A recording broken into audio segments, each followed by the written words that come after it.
I'm 42 years old, married for 16 years, two kids, a mortgage, a dog that sheds on everything, a life that, from the outside, probably looks boring in a comforting way, suburban, predictable, safe. For most of my adult life, I believed I had won some quiet lottery. Not because everything was perfect, but because everything felt solid, dependable. I had a wife who laughed at my dumb jokes, kids who ran to me when I came home, a routine that wrapped around me like a familiar blanket. I never thought I was special. I never thought my marriage was extraordinary. I just thought it was real, honest, built on mutual respect and loyalty. The kind of thing you're supposed to protect. Lena and I met in college. She was bold, sarcastic, always the loudest person in the room. I was the guy standing next to the wall, observing. Somehow she noticed me. Somehow she chose me. That alone felt like a miracle back then. We grew up together in a lot of ways. We were broke together. We learned how to be adults together. We fought sometimes, sure. Mostly about stupid things. Dishes, money, whose turn it was to handle school forms. But I never questioned her character. Never questioned her faithfulness. Never even imagined infidelity as a real possibility in my life. That kind of thing happened to other people. People on Reddit. People in messy relationships. Not us. Looking back now is torture, because hindsight turns memories into crime scenes. Every laugh feels suspicious. Every quiet moment feels loaded. I find myself scanning years of our life, trying to pinpoint when something inside her shifted, when I stopped being enough, when the version of us I believed in quietly started dissolving. At the time, though, nothing felt wrong, or at least nothing felt wrong enough to trigger alarms. Then a bakery opened near our house. It was small, family-owned, always smelled like warm sugar and bread. The kind of place you instantly love. It became part of our routine without effort. Saturday mornings, Lena would walk down and pick up fresh bread, sometimes pastries, sometimes coffee. It felt wholesome, harmless, normal. If someone had told me that this bakery would become the epicenter of the worst trauma of my life, I would have laughed in their face. I don't laugh anymore. At first, Lena mentioned the bakery in passing, the way you mention a new gas station or grocery store. They have really good croissants. The coffee is decent. Casual observations. Then she started mentioning one of the employees. Tom makes great sourdough. Tom says they're experimenting with new recipes. Tom gave me a free cookie because they had too many. Tom. Just a name. No emotional weight attached. Or at least that's how it sounded. I didn't feel threatened. Why would I? I trusted my wife. I trusted the life we built. I trusted the version of reality I'd been living in for 16 years. Her bakery trips slowly became more frequent. At first, once or twice a week. Then almost daily. She said she liked getting out of the house, said it helped clear her head. I supported that. I thought it was healthy. She also started staying longer. She used to be gone 20 minutes, then 30, then 45, sometimes an hour. When I asked, she always had an answer ready. It was busy. She ran into someone. They were understaffed. Someone messed up an order. It all sounded reasonable, normal, boring even. I noticed she started putting more effort into her appearance for these short trips. Not glamorous, not dressed up. Just intentional. Clean clothes, light makeup, earrings, lip gloss. The kind of stuff she didn't bother with if she was just running to the grocery store. I teased her about it once, lighthearted. Trying to impress the bread? She laughed and rolled her eyes. Maybe I just don't want to look like a gremlin. That was enough to shut down any further thought. I didn't want to be the suspicious husband. I didn't want to be paranoid. I wanted to be the secure, trusting partner I believed myself to be. But a tiny discomfort started living in my chest. Not fear, not suspicion. Just a vague sense of something being slightly off. Like a picture hanging crooked on the wall. You notice it, but you don't immediately get up to fix it. So I left it crooked. Over time, it wasn't just the bakery. Lena began changing in subtle ways that were easy to explain individually, but harder to ignore collectively. She became quieter at home. She used to tell me everything about her day: office gossip, complaints about coworkers, funny things customers said. Suddenly, those stories stopped. When I asked how her day was, I got one word answers: fine, busy, tired. She stopped venting to me, stopped leaning on me, stopped asking about my day with genuine curiosity. Conversations became transactional: logistics, schedules, bills, kids. Our sex life declined. Slowly at first, then dramatically. At first, I told myself this was normal. We were older, busier, parents. Life gets in the way. But the emotional absence hurt more than the physical. When we did have sex, it felt distant, mechanical, like she was somewhere else. She never initiated anymore. When I tried, she often turned me down, not cruelly, not angrily, just absent. I'm tired. My head hurts. Can we do it another night? Another night rarely happened. I tried harder. I cooked more, cleaned more, complimented her, asked her out, suggested date nights. None of it seemed to move the needle. Instead, she spent more time on her phone, texting, smiling at the screen, turning it face down when I walked by, locking it when she stood up, taking it into the bathroom. These are all cliches for a reason. At the time, I noticed, I also actively chose not to interpret, because interpretation would lead somewhere I wasn't ready to go. It's amazing how much reality you can avoid when you're afraid of what acknowledging it might cost you. The first moment that truly unsettled me happened late at night. I woke up around 2 in the morning and reached for Lena. Empty. I assumed she was in the bathroom. Bathroom light was off. House was silent. I found her in the living room, sitting on the couch in the dark, phone glowing in her hands. She startled when she saw me. Not mildly surprised. Startled. Like she'd been caught doing something. "What are you doing?" I asked. "Couldn't sleep," she said. Her voice sounded normal, but her face, she was smiling. Not a big smile. Not a goofy smile. A soft, private smile. The kind you make when you're reading something that makes you feel warm. Something intimate. My stomach tightened. I didn't say anything else. I went back to bed. She came in a few minutes later, slid under the covers, didn't touch me, didn't say anything. The next morning, I casually mentioned it. "You've been having trouble sleeping a lot lately." "Yeah," she said. "Everything okay?" "Just stressed." "About what?" "Work, life, stuff."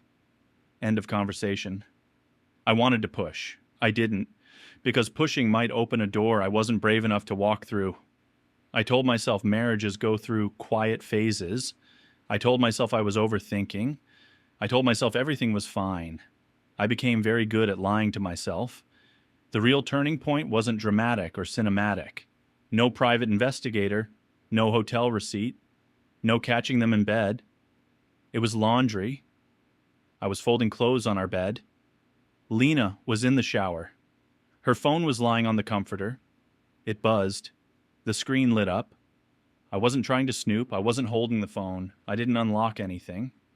The notification preview was just there. "Can't stop thinking about yesterday. Wish I could kiss you again." From Tom B. For a moment, my brain refused to attach meaning to the words. They existed. I saw them. But they didn't register as real. Then they did.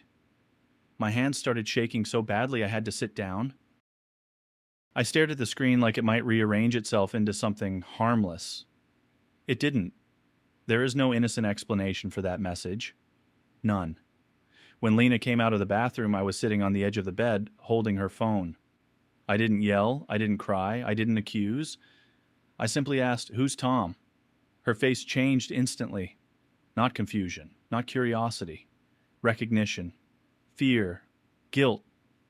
She opened her mouth, closed it, swallowed. That moment told me more than any confession could. She said, "He's just a guy from the bakery." "I know that," I said. "Why is he talking about kissing you?" She tried to deflect. "It's not like that." I asked, "Are you cheating on me?" She said nothing. I asked again. She whispered, "I didn't mean for it to happen." That wasn't an answer. "Have you kissed him?" She nodded. "Have you slept with him?" Another pause. Longer. Then a small nod. My ears started ringing. The room felt like it tilted. I don't remember standing up or sitting down. I just remember feeling like gravity had doubled. "How long?" I asked. "A few months." "A few months." Hundreds of lies. Thousands of choices. She started crying, saying she was sorry, saying she loved me, saying she didn't know how it happened, saying she felt lonely, saying she felt disconnected, saying she didn't mean to hurt me. I couldn't process any of it. I went to the bathroom and threw up. When I came back, she was sitting on the bed, sobbing. I felt nothing and everything at the same time. She told me the story. They started talking at the counter, then chatting, then lingering, then texting, then flirting, then meeting outside the bakery, then kissing, then sex. She said he's 28, single. Nice. Funny. Good listener. She said he made her feel seen. She said I'd become distant. I wanted to scream. I wanted to remind her of every time I'd tried to connect, every time I'd been rejected, every time I'd asked what was wrong and been told nothing. Instead, I just asked where. His apartment. Sometimes during the day, sometimes after running errands, sometimes after bakery runs.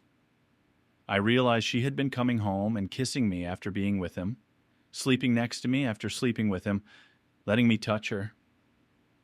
That realization broke something inside me that I don't think will ever fully heal. I asked if she loved him. I don't know. I asked if she planned to keep seeing him. No. I didn't believe her. I didn't trust a single word that came out of her mouth anymore. Now, we stayed up all night, talking, arguing, crying, sitting in silence. She kept saying it was a mistake. I kept saying mistakes don't last months. She said it was over. I asked if she would have told me. She didn't answer. That silence was louder than anything else. I kept thinking about the kids upstairs, their innocent faces, their belief that their parents were solid. I felt like I was holding a grenade in my chest. In the morning, she asked what I wanted to do. I said I didn't know, because I truly didn't. Divorce felt unbearable. Staying felt unbearable. Every possible future felt unbearable. The weeks after were survival mode. She blocked him, deleted his number, showed me her phone constantly, quit going to the bakery. She begged for forgiveness, wrote me long letters, left notes in my lunch, said she'd do anything. I moved into the guest room. I couldn't sleep next to her. I couldn't stand her touch. I also couldn't stand being away from her. It was a special kind of torture. I stopped eating, lost weight, couldn't focus, made mistakes at work, zoned out constantly. I felt like a ghost in my own life. We started couples counseling. The therapist talked about communication, about unmet needs, about rebuilding trust. I wanted to scream, because none of that addressed the core truth. She chose someone else. Repeatedly. Knowingly. Eventually, I told my brother. He was furious. He wanted me to leave her. He wanted me to expose everything. I didn't have the energy. I didn't want revenge. I didn't want drama. I just wanted the pain to stop. We didn't tell anyone else. We present as normal. We attend school events. We sit next to each other. We smile. Inside, I feel like I'm rotting. Some days I feel love for her. Some days I feel hatred. Some days I feel absolutely nothing. That numbness scares me the most. 6 months later, she told me something new. She had considered leaving me for him, looked at apartments, imagined a life together. She said she realized it was fantasy, that she chose me. I didn't feel chosen. I felt settled for. I felt like the safer option, the responsible option. Nobody dreams of being someone's practical decision. I went for a drive that night, screamed, cried, thought about driving until I ran out of gas and never coming back. We're still married, technically. We coexist, we cooperate, we function. But we are not the same couple. I don't confide in her. I don't feel emotionally safe. I don't fully relax around her. I'm always waiting for the next hidden knife. She says she's changed. Maybe she has, but trust doesn't regenerate, it scars. Some days I think staying makes me strong. Other days I think it makes me pathetic. I'm terrified of being alone. Terrified of starting over. Terrified no one will ever love me again. I check her phone sometimes. I hate myself for it. I hate that I've become this person. Suspicious, insecure, guarded. I used to be easygoing. Now I'm constantly bracing for impact. The kids don't know. They're happy. They think we're fine. I watch Lena be a good mother. It complicates everything. If she were cruel. If she were heartless. Leaving would be simple, but she's human. Flawed, broken, just like me. I don't know if love is supposed to feel this heavy. I don't know if forgiveness is supposed to feel like slow suffocation. I don't know how this ends. Maybe we heal. Maybe we divorce. Maybe we quietly endure. All I know is I will never be the man I was before that message. Innocence is gone. Certainty is gone. If something feels wrong in your relationship, don't ignore it. Your gut knows. I still love my wife. I still resent her. Both truths live inside me. Every day. This is the heaviest thing I've ever carried. Thanks for letting me put it somewhere.